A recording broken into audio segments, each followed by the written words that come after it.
કરી સપાતા હીરાબેનને કે તે જવાહરલાલ નહેરુ વિશે વક્તવ્ય રજૂ કરે. હીરા ફારૂકભાઈ છે. હું ધોરણ 8માં અભ્યાસ કરું. હું આજે તમને વિશે બે શબ્દ કહીશ, તમે શાંતિથી સાંભળજો. 89ના બાદમાં થયો હતો. તેમના પિતાનું નામ મોતીલાલ અને માતાનું નામ સ્વરૂપ રાણી હતું. તેમના પિતાજી તે સમયના નામાયિક વકીલ હતા. જવાહરલાલે ઉચ્ચ અભ્યાસ ઇંગ્લેન્ડમાં કર્યો હતો. તેમના લગ્ન કમલાદેવી સાથે થયા હતા. ગાંધીજીના પરિચય આવ્યા પછી તેઓ દેશની આઝાદી માટે લડતમાં જોડાયા. પિતાની અઢળક સંપત્તિ તેમણે દેશ સેવામાં અર્પણ કરી દીધી. અંગ્રેજોએ તેમને કેટલીક વાર જેલમાં પૂર્યા. જેલવાસ દરમિયાન તેમણે કેટલાક પુસ્તકો લખી.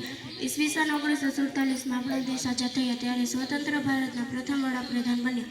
વડાપ્રધાન તરીકે તેમણે સફળ કામગીરી બજાવી. વિશ્વને તેમણે પંચશીલના સિદ્ધાંતોની ભેટ આપી. વિશ્વમાં સાચી શાંતિ સ્થાપે તે માટે પ્રયત્નો કર્યો. વિશ્વના દેશો તેમના વિચારોનું આદરણ કરતા હતા. તેઓ શાંતિપ્રિય નેતા હતા. તમે મારી સ્પીચ સાંભળી તે બદલે તમારો ખૂબ ખૂબ આભાર. જય હિન્દ, જય ભારત.